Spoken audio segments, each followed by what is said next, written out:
I just want you all to know how much it means to us that you're all here. Thanks to Mom and Dad. Beautiful. Just a perfect day. Dear Heavenly Father, we thank Thee for Thy food and help us to do our part with kind words and loving deeds.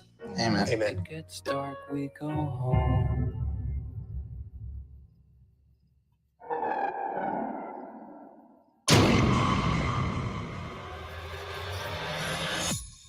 What is that?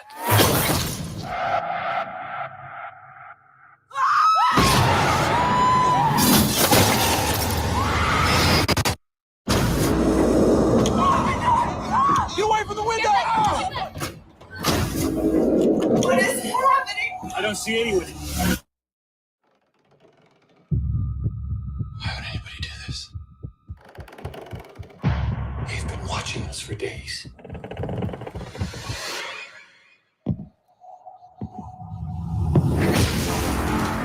This wasn't a random attack.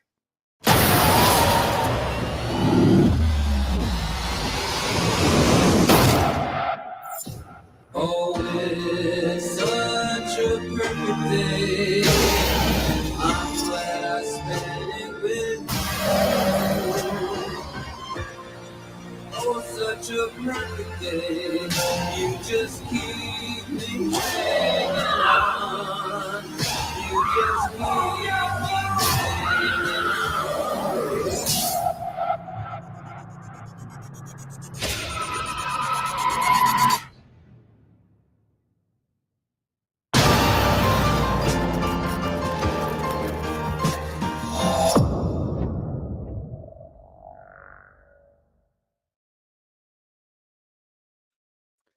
Hey up, it's Steve from that old Yorkshire geek. Probably well, if I want monetised, they'd probably be demonetised. That's bloody songs in trailers, the dummy head in. Anyway, as you can see, welcome to Friday Night Appointment with Fear. As you can see, we're doing You're Next, and welcome already to Windgrace and Josh Temple. Windgrace says he's scared already, and Josh Temple agrees. And he loves that song. It's a good song, I must admit. Yes, 432 in the subscription column. Yay! I say I don't know where they're all coming from. Right, moving back closer now. It's always really loud in it at the beginning, but then sorts itself out. Right.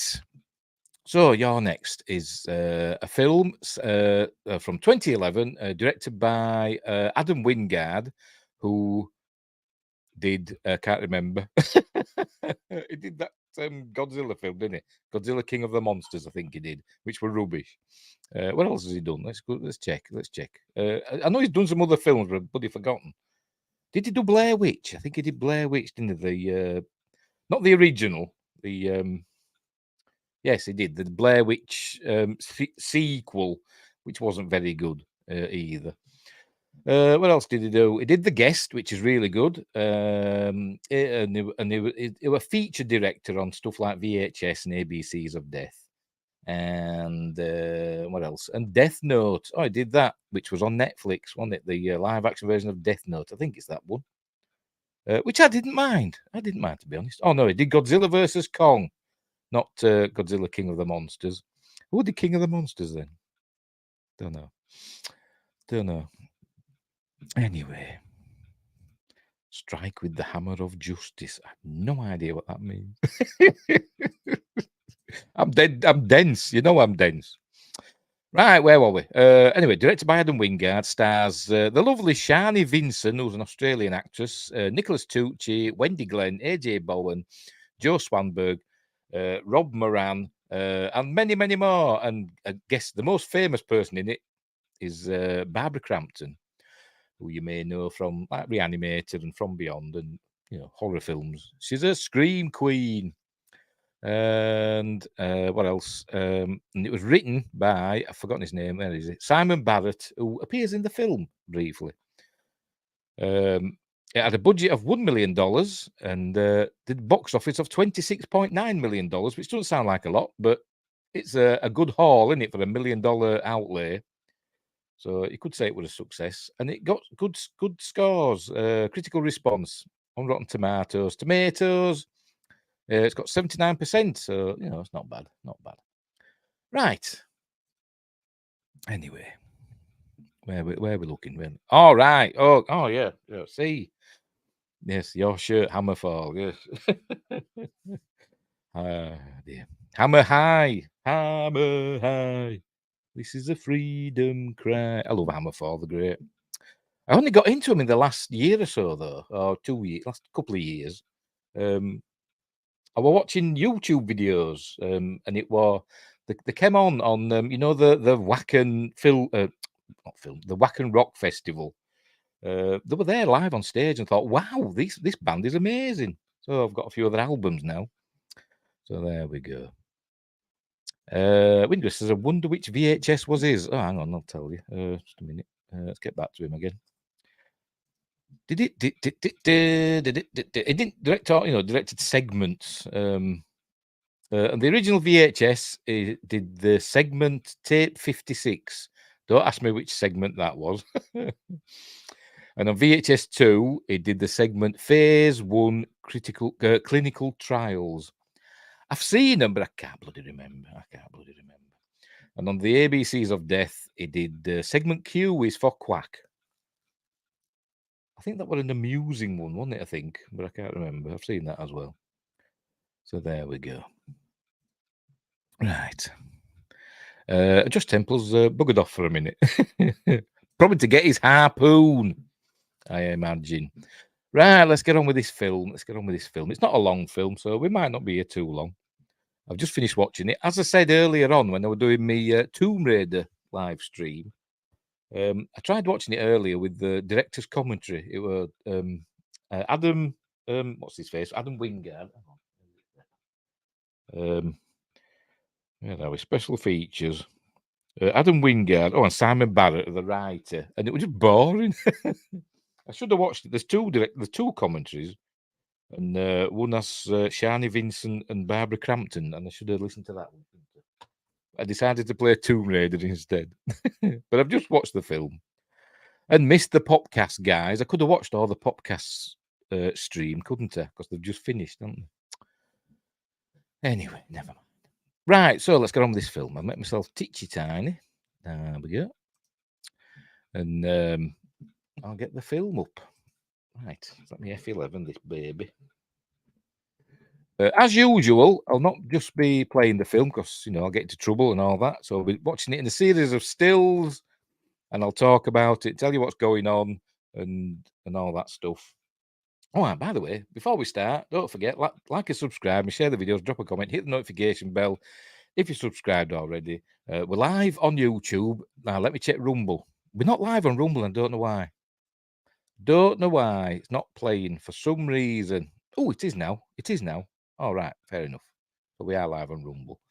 Earlier on, when I checked, when I started the stream, it was saying offline, but it's come on now, so great. I hope none's missing from the beginning, but never mind. And we're live on Twitch. So there we go. Right. I'll be uploading it to Spotify, Amazon Music Podcasts, and Google Podcasts. I'm also on Facebook, X, and Instagram. Links are in the description, so you can send me messages and stuff if you want to. And all that stuff. It seems like a lot of people are missing it on Fridays. Maybe they'll move it again. I don't know why they moved it to Fridays. Thursdays were perfectly fine because Thursday's my day off. But I don't know why. It must be more convenient for them, I imagine. But anyway. So I keep missing their show now, and I keep forgetting to watch the watch it afterwards because I get too busy doing other stuff. Never mind. I should watch it on the Thursday. I should be a week late and watch it the Thursday after, shouldn't I? Just pretend it's live, but not send any chat messages. Anyway, so we get on with this film. Right, off we go. I may play the odd snippet. I forgot to mute it, didn't I? Right. Anyway, so we get like 80 billion studio idents. And we start off with two a man and a lady, making love. Sweet, sweet love. But she doesn't seem to be very happy about it, does this young lass? Don't know why. Oh, borrowed the time machine from the Wi-Fi's last night. Yes, I watched that today. That one. I forgot his name now. Michael somebody or other, wasn't it? Michael Madman, whatever. Yeah, with his spinning magnetic fields, and he went 2 years into the future or in the past. It went 2 years somewhere, didn't it?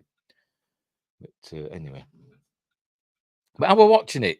So we're getting off topic now, but I was watching it and I'm thinking, surely when you build a time machine, you've got to take into account where the Earth is. You've got to be like amazingly accurate where you're going to pop back out in the time stream or whatever, because the Earth moves through space and the solar system moves through space and the galaxy's moving through space, isn't it? So wherever you appear, you could be in space or you could be like under the Earth or in a mountain or whatever. You know what I mean?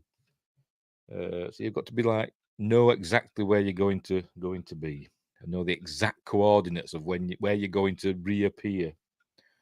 But anyway, that's time travel. This film has nothing to do with time travel. Anyway, right. So we begin. This chap and this young lady have just finished making love. She doesn't look happy. This is the actor Larry Fessenden. It rings a bell. There's his name, and I can't think where I've heard the name. Let's look him up.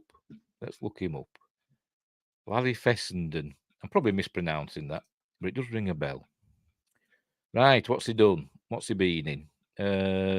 Oh, right. He was a producer on House of the Devil, which we did a couple of weeks ago. Speaking of House of the Devil, the director, Ty West, the writer and director of that, Ty West, is in this film, briefly.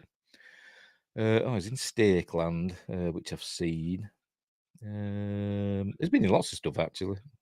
So I've probably just seen his name pop up. The Dead Don't Die. I enjoyed that. That's with Adam Driver, isn't it? I quite like that one because it was weird. It's been in a billion million stuff, so I've probably just seen him in something else. I'm trying to. Yeah, that's where I know his name from. He's actually in the game. He's in Until Dawn, the video game, as the flamethrower guy, and actually remember seeing the credit in that. So that's where I remember him from. But he's been in a billion other stuff as well. Right. Yes, we did. We did miss you, Josh. We did. Hope you've got your harpoon ready. Anyway, back to time travel. That's been one of my biggest sticking points for time machine stories. Yes, it is. Yes, because you've got to know exactly where you're going to pop out, so to speak. Anyway, he's just popped out. They've just finished making love, and she doesn't look happy. Apparently, he's a college professor or something, I think, and she's one of his students, and he's left his wife for her. She doesn't look happy. Don't know why. Maybe he's rubbish. But anyway, right. So they've just done that. So he says, "I'm going to get in the shower." So off he goes. She gets dressed. Well, she don't kind of gets dressed. Gets half dressed. And goes to get a drink. And we can see that somebody's obviously watching them. Because she noticed that these doors here, they're open. She closes it and puts a CD in the CD changer. Remember those? I used to have one of those with you could put 3 CD. Was it 3 off? Was it a 5 CD changer? I don't know. I think it was 3. Could put 3 CDs in. Them were the days, weren't they? I've got my old record player there, which is even better. Anyway, so there you go. So she's putting on this this song that we keep hearing in the film. But I won't play it. No, she's getting herself a drink. He's getting out of the shower. He hears a noise. This is the lyrics for the song. He hears a noise, and then he sees. I don't know. It might be all right. Some writing on the window, and as you know what it's going to say. There you go. Film title. Pointing at the screen. It's the meme, innit? There we go. Oh, next. It's on the outside of the glass, and then he sees. They're going to show us. Sees his girl. We just missed it. Maybe we just missed it. Yes, I think he looks down. He sees his girlfriend's dead on the floor, so she's being killed. Then somebody gets him. There you go. A chap appears, and let's turn around again. It's skipping. You always always skips past the bits you want to see. There we turns around and sees a fella in a mask. And this fella brings up a machete and kills him. Right. So then we cut to daytime. That was nighttime. Cut to daytime. And a car is going along a dusty road. And this is Barbara Crampton, the lovely Barbara Crampton, who's playing the matriarch of this family. But she was only 53 when she made this film. And her kids look a bit old to be from a 53-year-old. They probably tried to make her look a little bit older. She's got grey hair and stuff, and maybe they've added a few wrinkles. But she's only 53, younger than me, or younger than I am now. I think she's only 53. She's born in 1958, wasn't she? So 58, 68, 78, 88, 98. Oh, 08. This film was made in 2011. So yes, 53. Yes, I did work it out right. This is, and she's playing Aubrey, the matriarch. This is Paul. I can't remember who he's played by. Just a minute. Rob Moran. Never heard of him. Who's the father? So they're heading to the house. What's happening? There's going to be a big family meeting for some reason. Maybe it explains it. I could have missed it, but all the families gathering at this house that they've got in the country. The people that we've just seen get murdered are their neighbours, their immediate neighbours who live like 5 minutes down the road. But apart from that, I think they're in the middle of nowhere, so to speak, which was established by that wide shot. It's in the middle of nowhere. So they've arrived. It actually looks like an English country estate, doesn't it? It could be anywhere. This doesn't look like it's like in the middle of the Great Plains or anything, does it? Anyway, so they've arrived. And apparently they're very rich. He's got a lot of money. He's just retired, so he's got a lot of money. And they bought this place, and they're having it done up. But all the families come in for some reason. Right, then we meet Erin. There she is. Erin, played by Sharni Vinson.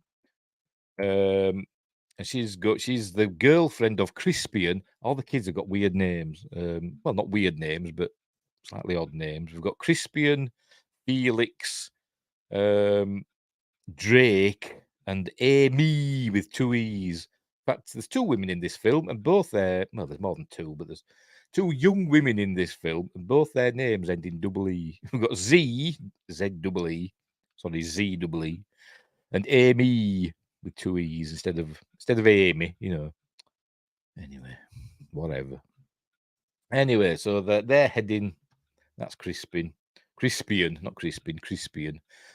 Played by AJ Bowen. Yes, he is. And they're heading there. He's the son of Barbara Crampton and the other fella. And there we go. Saying, my dad retired from KPG last year. They got an insane severance package. And apparently KPG is a big defence contractor. And she knows this for some reason. I think there's a big backstory for Erin that they're not really telling us to do with this film. Because A, she's mental. B, she's nice at the beginning, but when the shit goes down, she's mental. And she seems to know a lot about KPG, a defence contractor for some reason. But anyway, so they're on the way, and then they're going to buy some booze because there might not be booze in the house. But anyway, right, Barbara Crampton's cleaning up, and then she goes past this, she puts these rubbish away, and then she hears footsteps. There you go, footsteps, and it shakes the chandelier. So she thinks, oh, somebody's in the house. And she asks, was he upstairs? He says, no, I was in the basement, like in the furnace. He said, somebody's in the house. I heard footsteps. So he's going to go check. She's terrified. Apparently she's on medication for something. Maybe it's nerves. I don't know. But she's on she's medicated, so she gets upset quite easily. She's a scream queen after all. But anyway, he's going to go check. She goes outside to wait. So he goes upstairs. He doesn't find anything. He finds Crispian, actually, because he gets first jump scare. He's going looking round for stuff. Gets first jump scare. Crispian sneaks up on him. Says, "Why is Mum outside crying?" Get a creepy bit.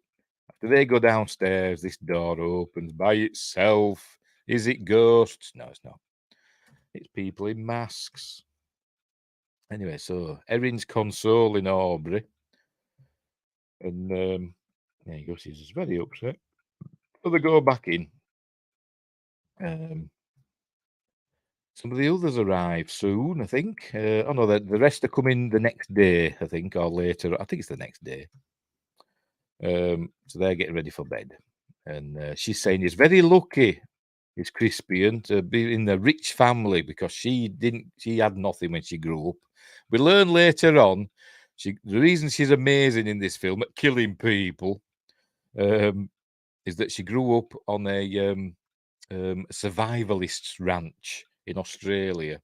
A dad thought the world were going to end, basically. And so him and a group of others started this like survivalist ranch, and she learned how to take care of herself. And then when she was 15 or something, her mother took her away and they went to America. So anyway, so there we go. There we go. Learn the rest of the family arrive tomorrow.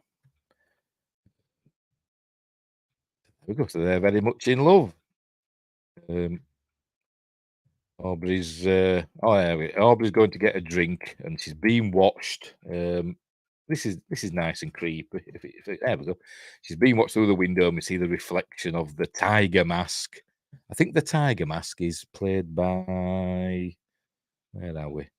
Simon Barrett, who wrote the film. So there we go. So that's a nice spooky thing where his reflection's watching her. If they don't get her, not yet. It's not kicking off yet. But that blender, that comes into play later on.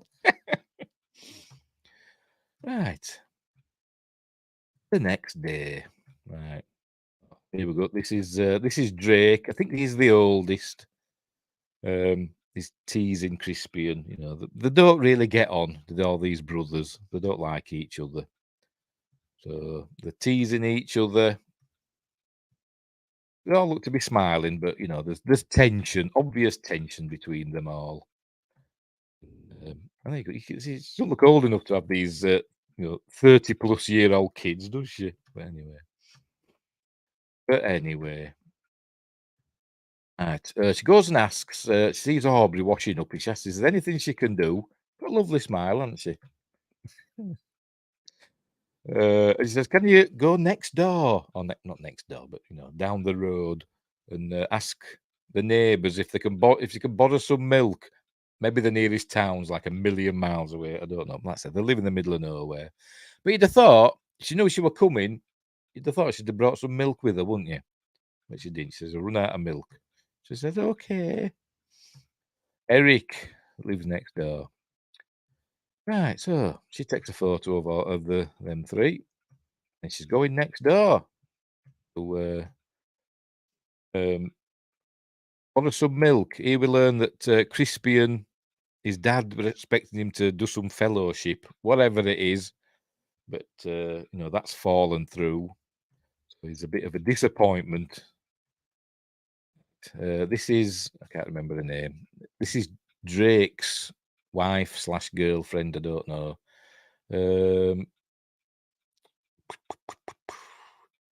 I don't know what she's called. Kelly. It's Kelly. That's what is it? Yes, I think it's Kelly. Yes, it is. Yes, I do believe. I could be wrong. You never know. Anyway, she's been washing her hair, so Drake comes in. He wants to get down to it, and but she's not in the mood. So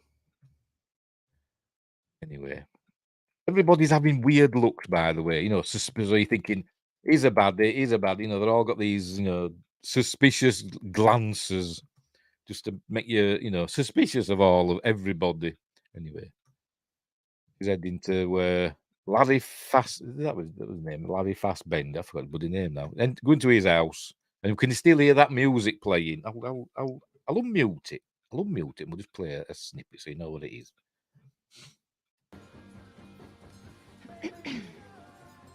You're gonna hear it.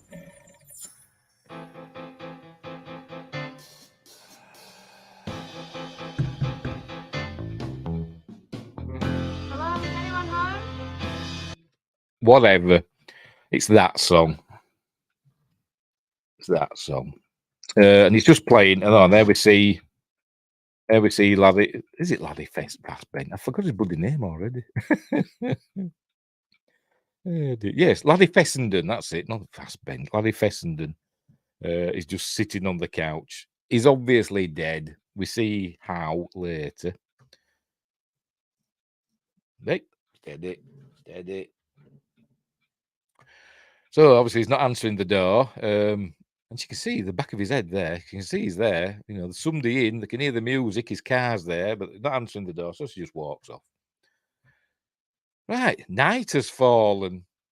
Day went past quickly, didn't it? Anyway, Amy and Tariq have arrived. This is Ty West, Tariq, Amy's boyfriend. And this is Z, and she's Felix's girlfriend. So they've arrived. So all the family's here now. There you go. Z's, you can see she's a bad one. A slight Catherine Zeta-Jones vibe I'm getting from her. But anyway, so she looks like a bad one, and spoilers, she is. Right, so they're all going in. She can tell she's a bad one because she smokes. Right, so they're all the meeting and greeting, blah blah blah. That's Ty West, who directed House of the Devil, which we did a couple of weeks ago. So getting ready to sit down to dinner. There we go, around the big table. And they're saying grace. None of them believe in God, but they're saying grace anyway. And then they're going to start arguing almost immediately. We learned that Tariq's a filmmaker. That's it. Tariq's a filmmaker. He's done a documentary that did the festival circuit. And Drake just starts basically picking on him, sort of, or giving him advice, unwanted advice. So, because they're all up their own asses. That's Felix, by the way. I think he's the youngest son is Felix. Anyway. So, and Drake and Crispian start arguing. There we go. About something or other, about nothing really. They start arguing, and it's all kicking off, and they're all shouting. And then Tariq notices something. You see, he looks out the window and he sees something. So he stands up while they're all still rowing. He goes over to the window, and he can obviously seen something outside, and doesn't know what. And we hear a noise, a tinkle of glass, and a thud. And then he notices something's up. And then we see Tariq's got a crossbow bolt in his forehead. So he falls over dead, and they all scream. And then more crossbow bolts come zinging through the glass. There we go. Barbara Crampton nearly cops for it, but Drake gets one in his shoulder instead. But he's alive. He's not dead. Sharni Vinson, Erin, sort of like takes charge. He's telling him, get down, get away from the windows, blah, blah, blah.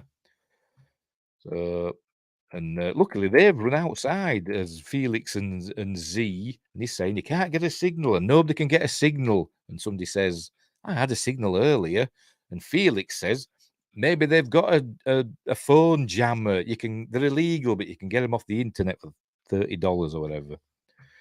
There you go. And I think it's Crispian or Drake is saying, how would you know that? Sort of thing you would know.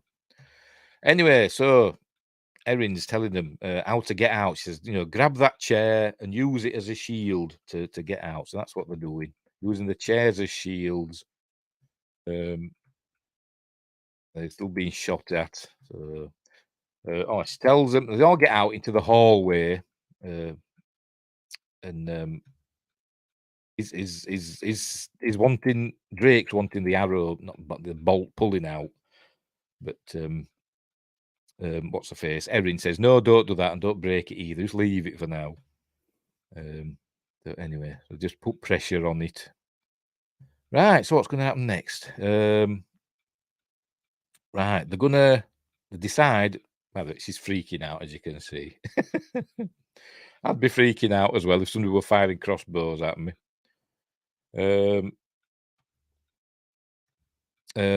Right, they decide the fastest runner is Amy, because she were in some sort of team.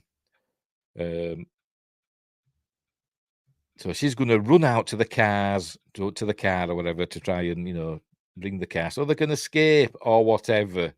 So that's what she's going to do. She's going to start running. They're going to open the door at the last second. She's going to go running through. And we didn't really get to know her, did we? But as you know, it's going to go awry. So here she goes, slow motion, because she's bionic. There she goes. And as you can see, hang on, let's go back again. Running through the door, they're opening it, and little does she know, because she's obviously blind, but you can't really see it, can you? There you go. There's a excuse me. There's a wire stretched across the entrance, just at her height. Maybe they knew she were going to go running. If it were one of the chaps that were taller, it'd have just gone there, wouldn't it? And they'd have probably been fine. But no, it was just at her neck height. And it's there you go. She dies. She bleeds to death. It cuts her. Don't cut her head off. It just slits her throat, and she passes away. There's Amy. There we go. Blood dripping off the wire. There's more freaking out going on. As second death in quick succession, and so they've got to have a plan. What they're going to do? Oh yes, she went upstairs. Did Sharni Vinson, Erin, to see if she could get a signal. But then she says, if you text 911, 911, even if you haven't got a signal or a very low signal, they'll get it as a voicemail or whatever. So that's what she's doing. And later on in the film, she does get a reply that the police are on the way. But remember, they're in the middle of nowhere, so it might take them a while to get there. And all this happens over the course of not very long.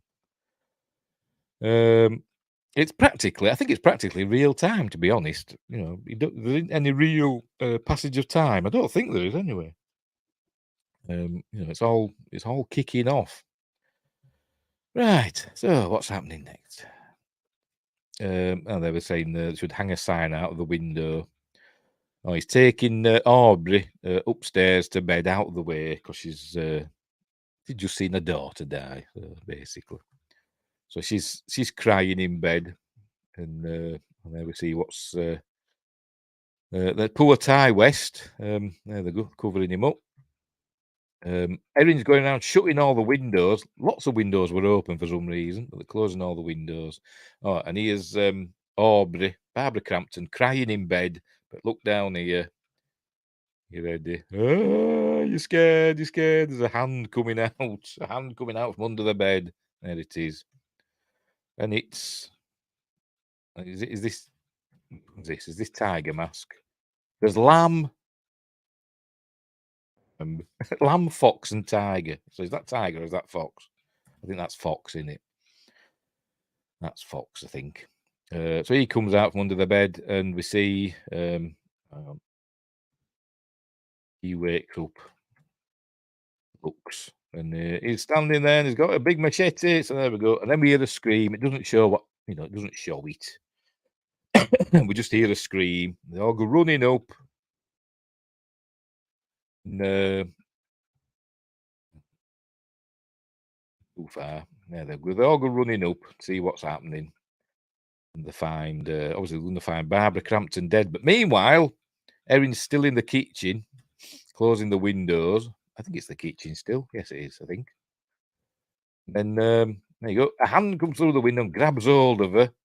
Luckily, she'd got a knife from a drawer, by the way. So she's got a knife, a big kitchen knife. So she stabbed this fella in the there you go, through the wrist, crucified him.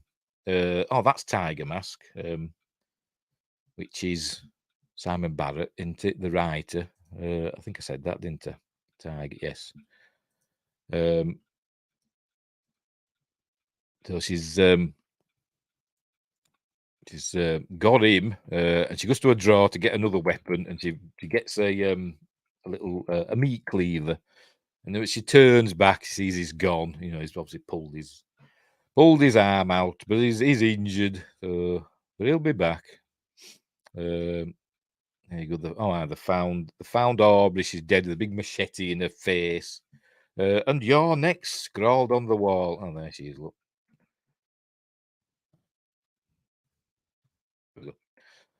"You're next" scrawled on the wall, and this is Kelly. She covers up Aubrey.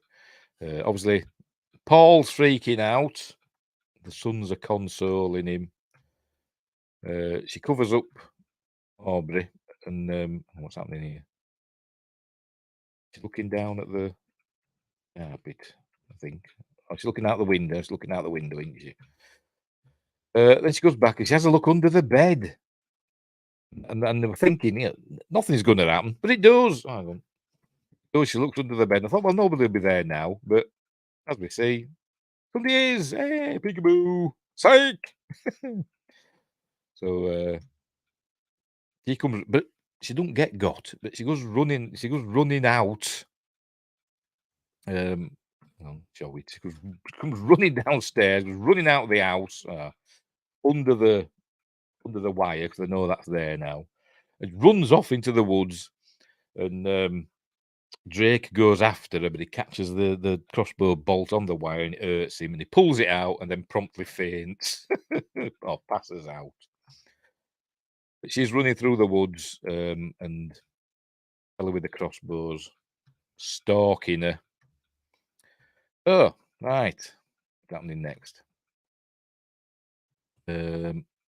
Yes. Bispian decides he's going to try and get to the car. As it says there, he's going to bring it to the front door. But he gets to this car, and obviously something's up with it. It's been rendered inoperative. That's what he's going to do. Off he goes. Meanwhile, Kelly's running through the woods, and she heads to Laddie Fessenden's house.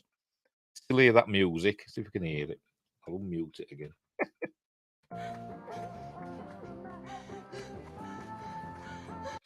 Magic in her eyes. So she gets there and she's knocking on the door, and let me in. And what's wrong with you? There we go. Open the door. And then she turns around. Oh, she sees reflection in the window. There you go. You can see it there. Of the this is the lamb mask, I think. Yes, it is. She turns around and punches her right in the face and knocks her through the window. There we go. Knocks her through the window. Then we see Crispians realise the car's not working. Meanwhile, Kelly's going to get got by Lamb Mask. She sees Laddie Fessenden right dead. There you go. He's being got. The machete.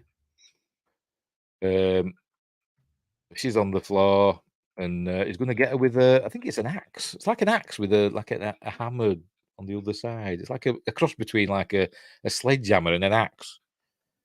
I'm sure, Josh Temple knows what this is, being an outdoorsy person. But anyway, so he goes bracing her, and he's going to get her with this. There you go, that like a big axe. I presume it's a woodman's axe, I presume. There you go. So that's the end of Kelly, and the music starts again. Oh, there we go. A nice gruesome shot for you there. So that's the end of Kelly. So how many is that now? Is that 3? Yeah, that's 4 now, isn't it? 4 now. 4 already. Tell you.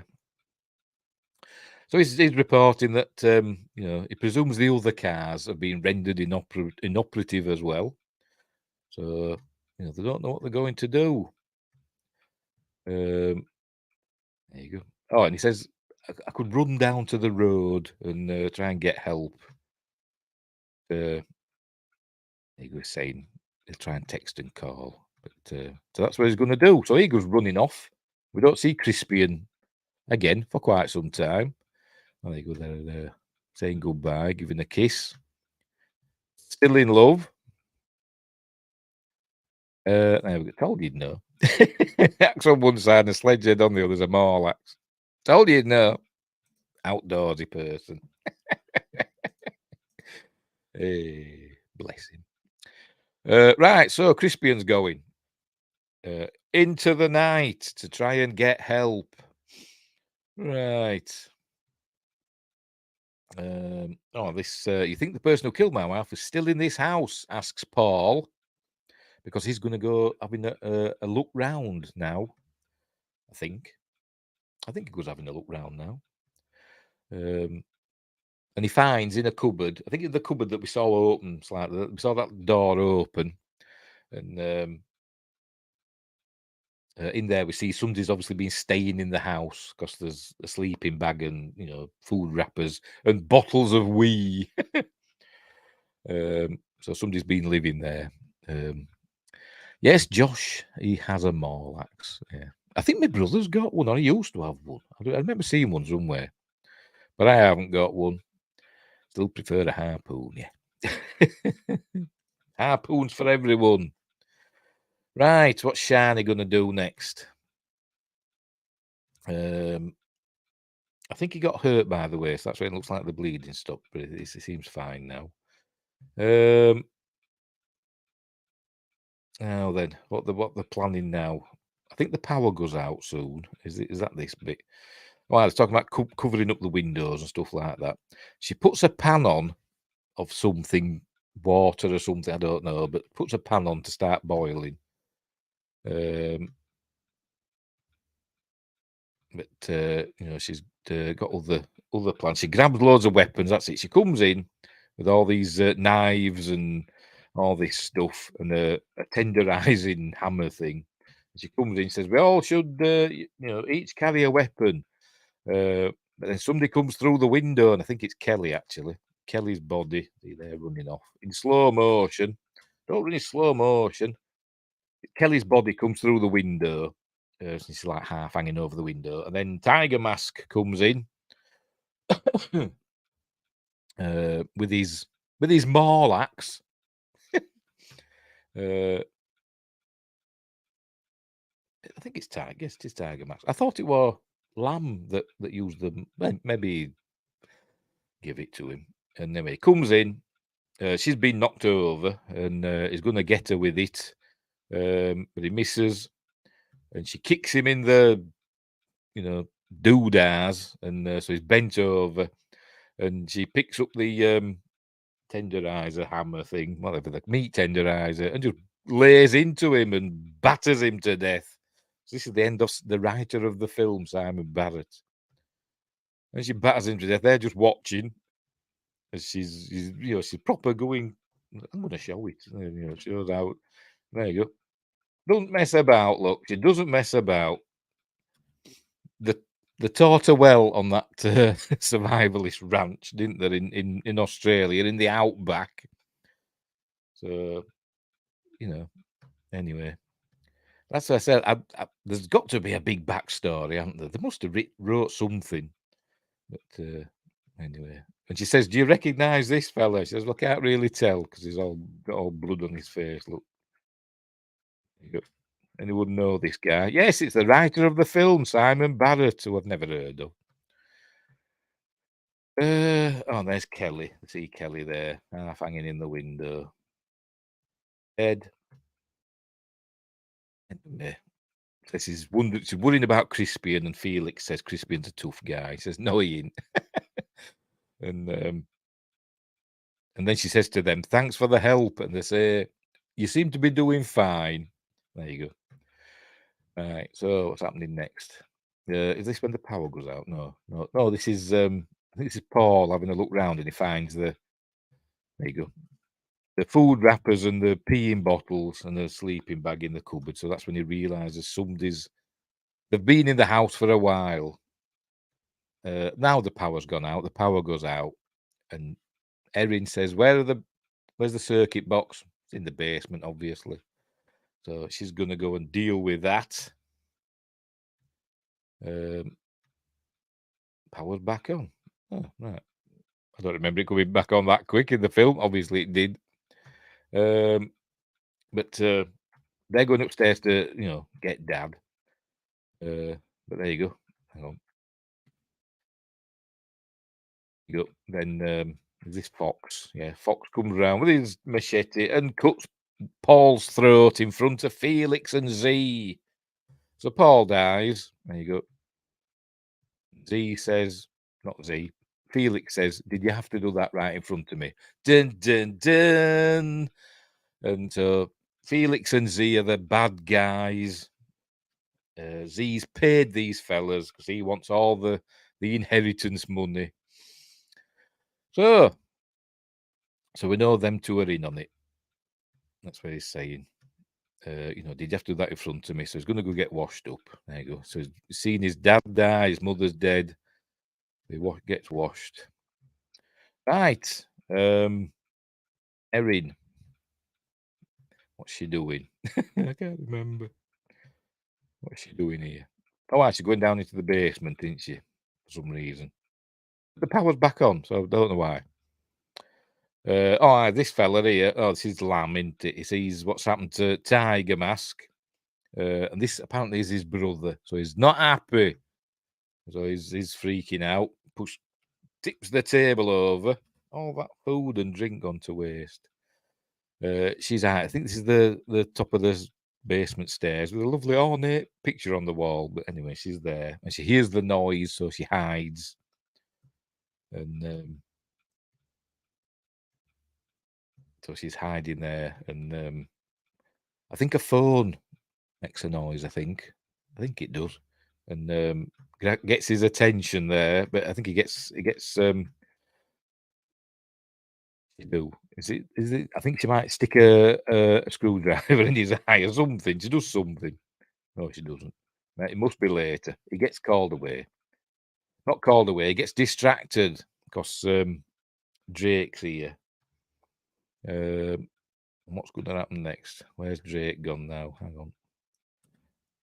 Does Drake get killed? No. Yes. No. Can't remember.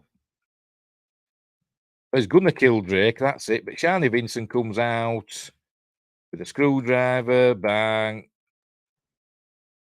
and a meat tenderizer. And he goes running out. Oh, by the way, they've got rid of the wire that were across the door. When Crispian went, he used his meat cleaver thing and knocked down the wire, so they're not get decapitated if they run out the door.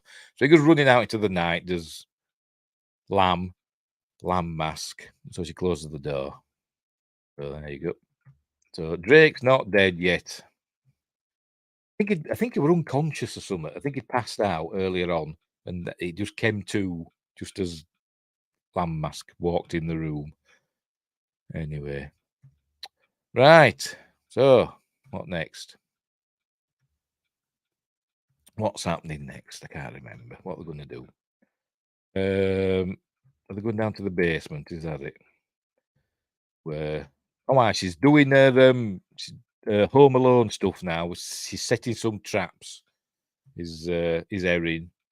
So they're making these, just getting planks of wood and just putting nails through them and then leaving them by the windows and stuff like that.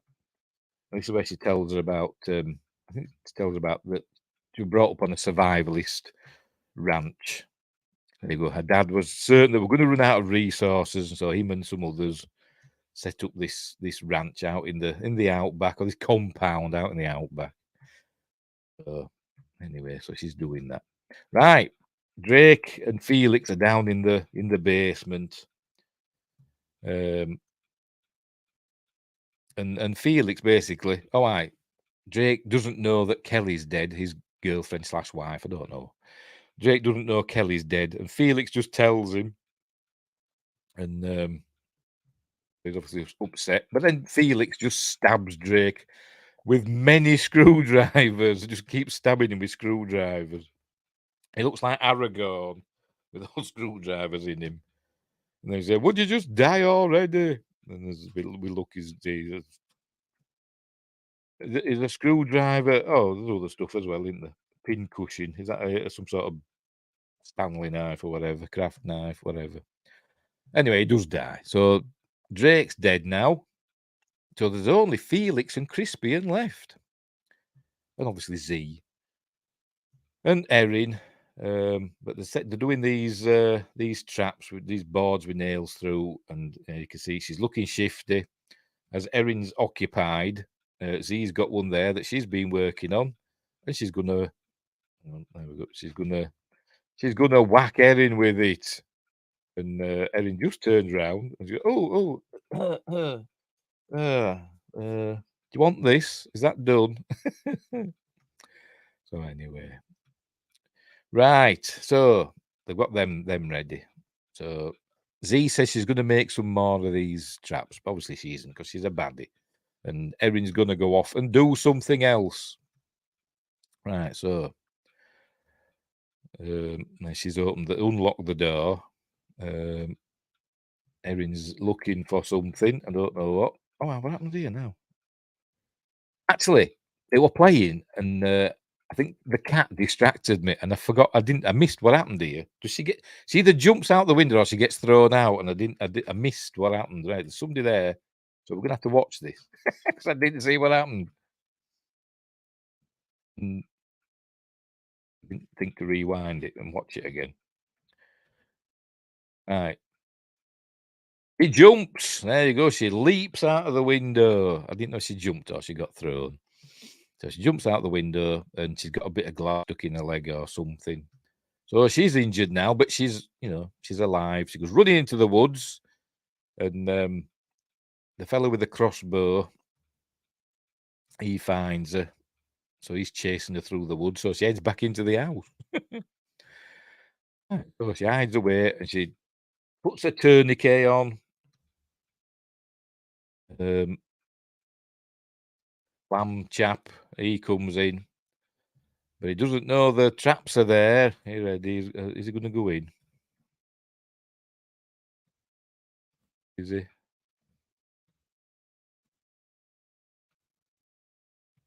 Yes, he is. He's going to go in and stand on the nails. They're watching. There you go. So he's not happy. Got a nail through his foot.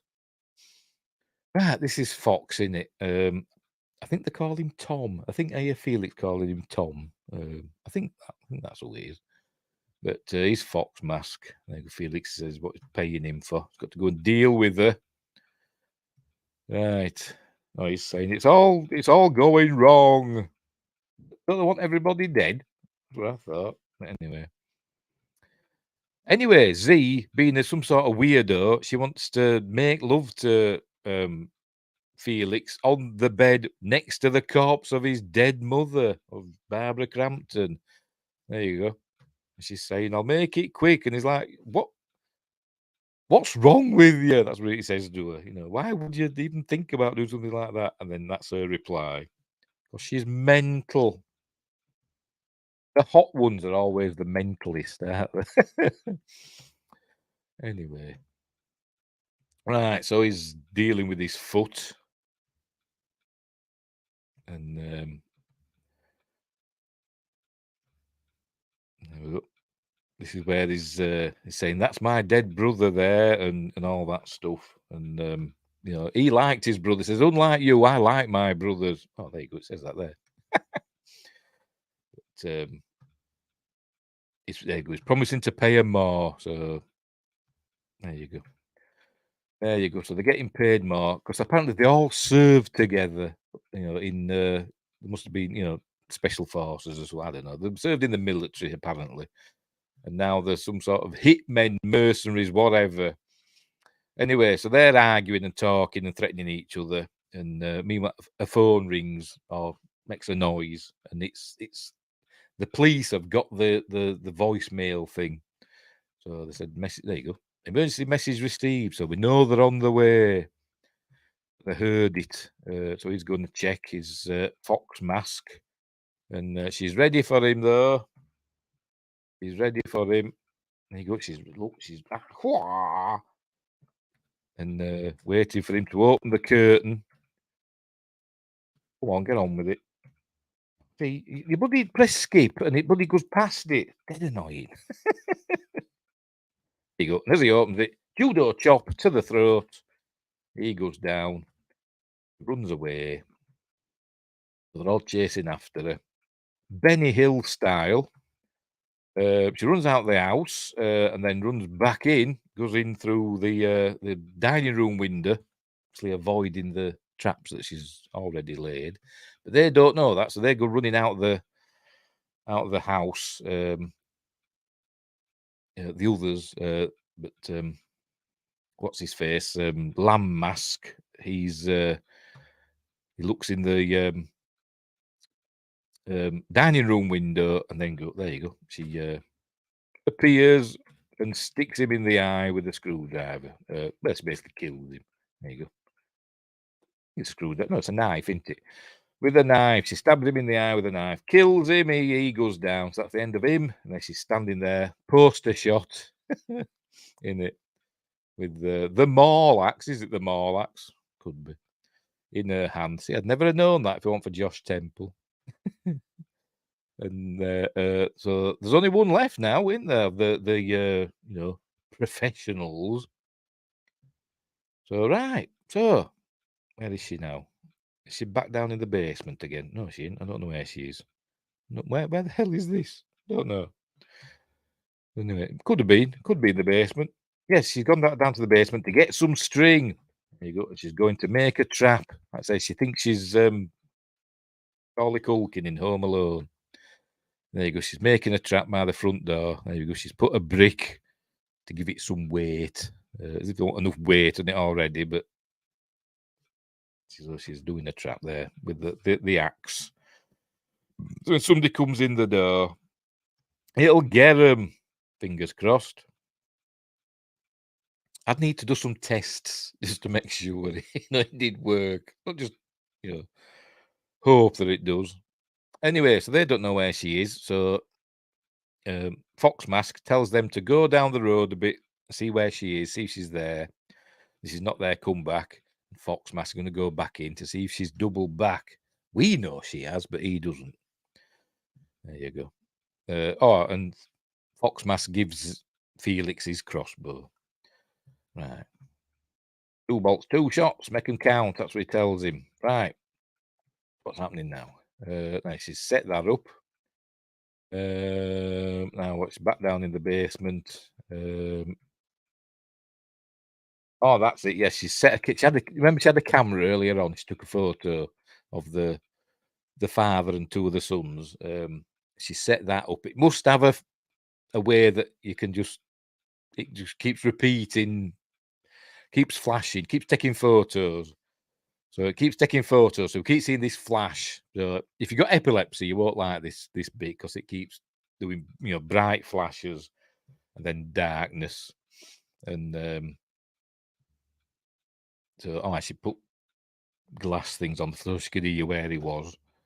So all these flashes are going off. There you go. Bing, like that. So it's blinded him. So while he's blinded, she gets him.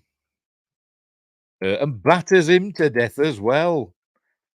Because she's mental. She doesn't mess about, does she? So that's they're all them dealt with. There's only Felix and Z now, isn't there? Or is there? We will see. There she is. Tell you, that's the end of Fox Mask. Tom, I think they said his name. Right. So she comes out, picks up a knife.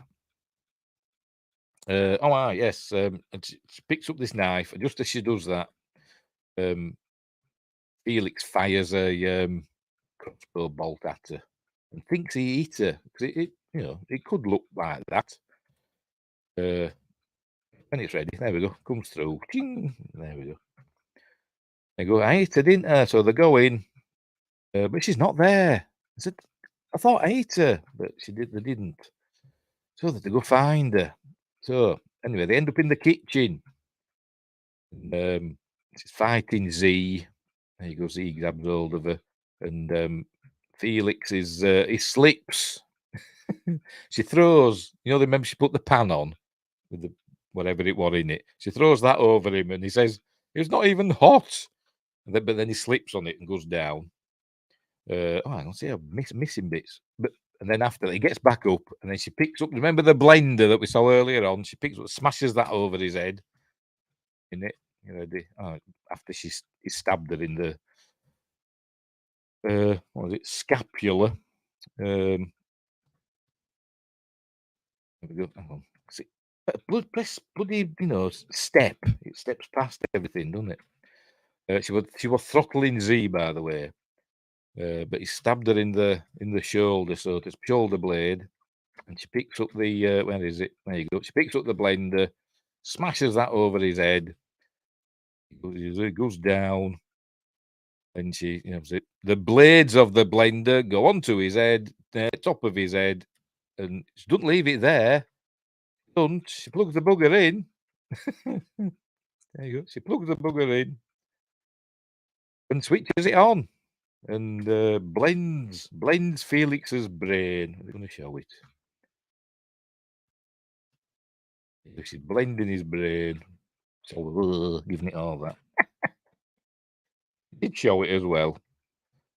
But anyway, there you go. There you go. So that's the end of Felix.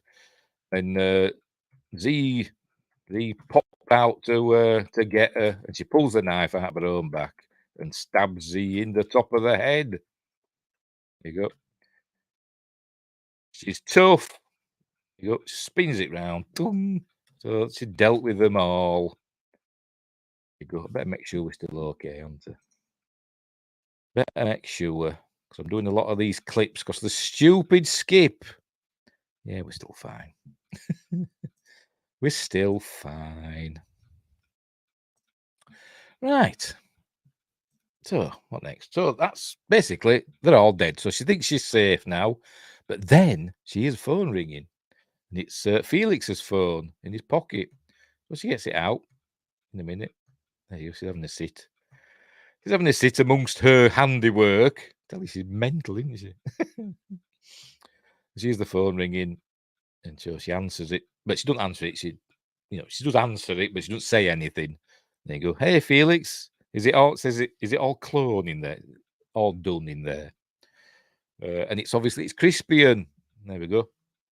So he were in on it, but he couldn't handle the dirty work. So that's why he left. But there you go. Can't deal with the violent stuff. So he were in on it. Him and Felix. So he goes in. He sees it's actually Erin holding the phone. So he tries to weasel his way out of it. He's saying, oh dear, you weren't supposed to get hurt. Everybody else was supposed to die apart from Erin and obviously him. When do they turn into werewolves? Or, zombies? They don't. It's not a supernatural horror film, unfortunately. Anyway, he's trying to weasel his way out of it, saying that she was supposed to be the only survivor, the final girl, so to speak, which she is. Because she was supposed to be the witness that his family were massacred by these lunatics, and presumably, Felix and Z and Crispy and Erin were the ones that was to survive. But obviously, it hasn't worked out like that. But then he says, "Well, every cloud has a silver lining. I get all the inheritance money now, so we've got millions." And he's trying to bring her around, and she's just standing there. And he asks where Felix is, and she says, I put a blender on his head and killed him. And he says, okay, where's Z? He says, killed her too. And he says, yeah, well, we didn't really know you'd be this good at killing people. Yeah, pretty much. And that's where she says, he hadn't meant to kill me. You must have known I could have died. Because, there are a lot of crossbow bolts flying about, weren't there? But anyway, and there you go. That's his. I'm presuming they killed the neighbours. Maybe because so they couldn't go to them for help, I suppose. You know, if push came to shove, or you know, because they were the nearest people. So I presume that's why they killed the neighbours. But anyways, he's still trying to weasel his way out of it. He's asking where they are, apologising. I think we didn't know that you were really good at killing people. Anyway, saw Sharni Vinson in another film. I can't remember what it was called now. I think she played like a nurse in it, and that was good. That was like a psychological horror film. I forgot what it was called. It was a remake of I think a 70s film about, I think it was about a lad that was in hospital, and you're like in a catatonic state. I think that's what it was. I'll have to look. Hang on, let's have a look. I should do this after the film, shouldn't I? But it just popped in my head now. Oh dear. So I'm gonna have to check though. Right, let's have a look. Patrick, that's it. Patrick, that's what I've seen him in. Right, anyway, that's by the by. Right, he's still trying to weasel his way out of it. Oh, there you go, silver lining. But obviously, she's not having any of it. He goes up to her, tries to embrace her, and he don't care. And she stabs him in the neck. There we go, with the knife. Oh, blood coming out. It's obviously because she knows where to stab people, and then she stabs him in the eye, you know, to finish him off. Why? Why not? See, she's cold. She's mental.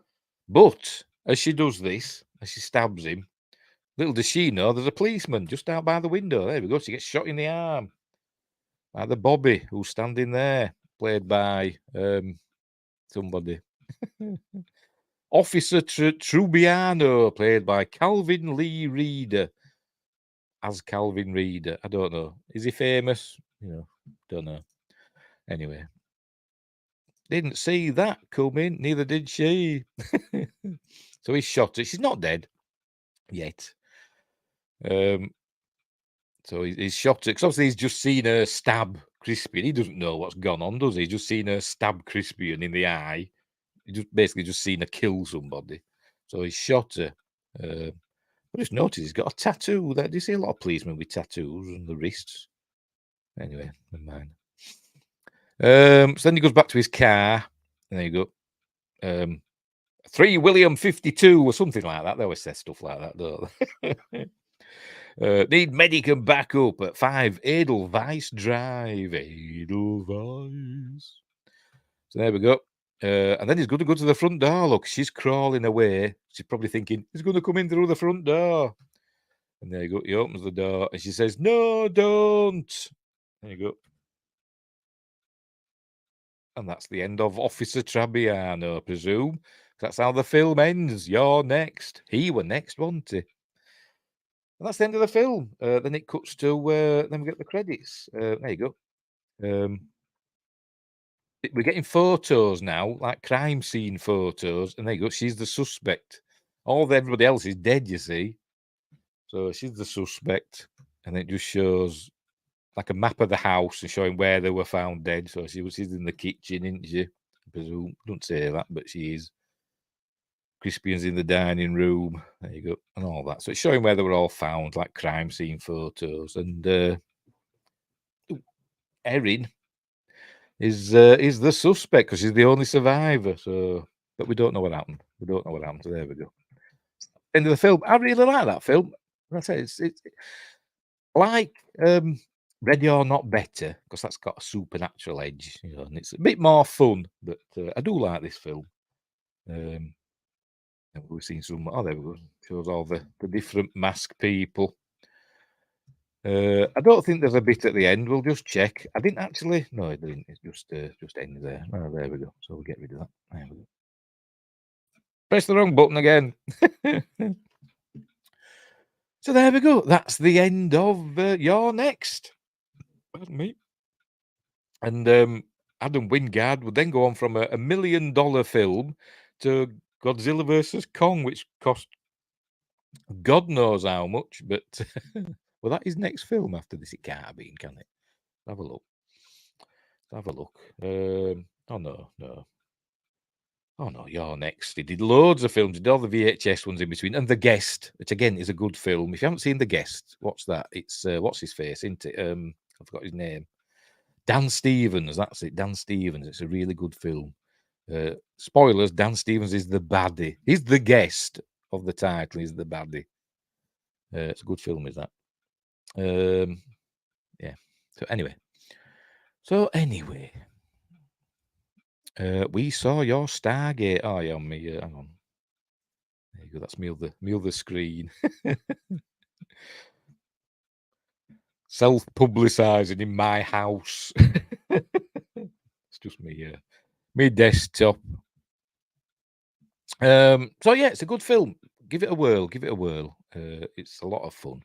Right. So we'll leave it there. I don't think there's anything else I was going to say. Are there? No.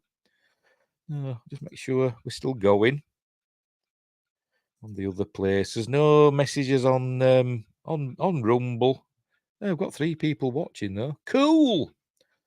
Right. So we'll leave it there. Ow, I've got a pain. Ow. Ooh, crack. I'm getting old. Right, what's coming up next? Monday. Well, Sunday will be my news stream. Monday, it's Magnificent Mondays. And this week, we're doing, can you see that? Capricorn 1. Yay. Cool film. I like that film, Capricorn 1, which is why I'm giving it a Magnificent Monday slot. Wingard says, can't wait for Capricorn 1. Yeah, it's a great film. Great film. From Peter Hyams. I don't know if it was his first film or one of his earlier films, wasn't it? But is it the film that sparked the, we never went to the moon conspiracy theory? I know some people have said, I forgot his name now. Oh, God, what's his name?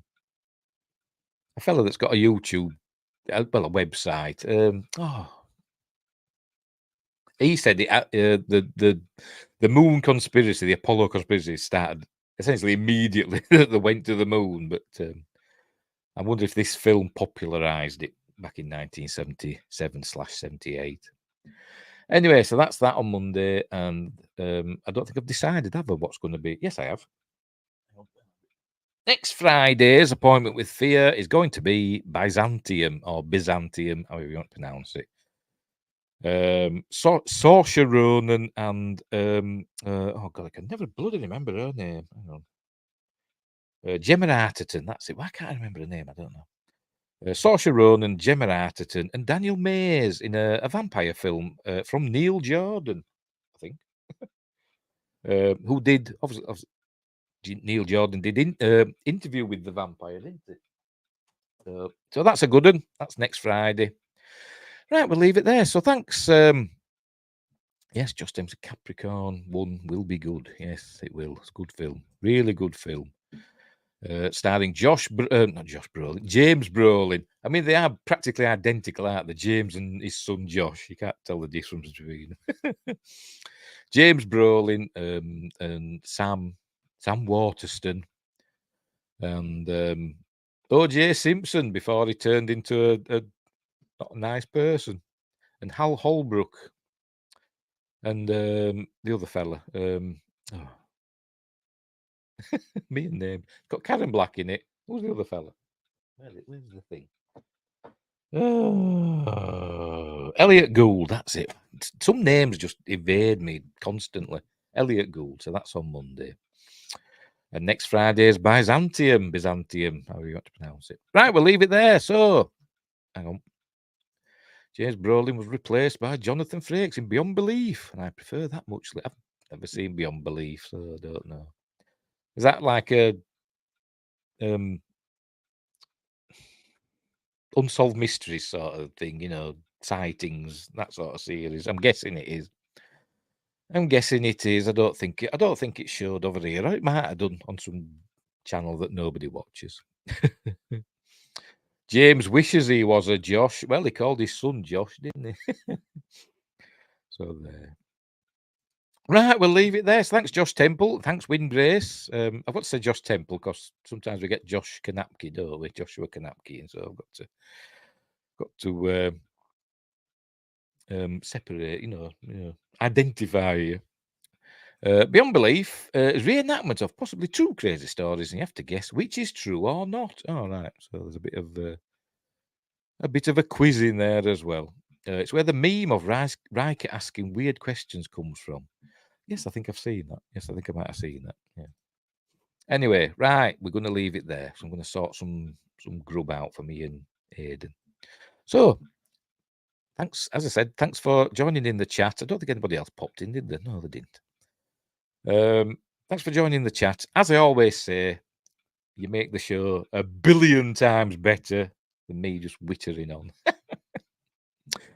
But anyway, so we'll leave it there. So, thanks for watching. Don't have nightmares. And wherever you are, look after each other. And until next time, I'll see thee.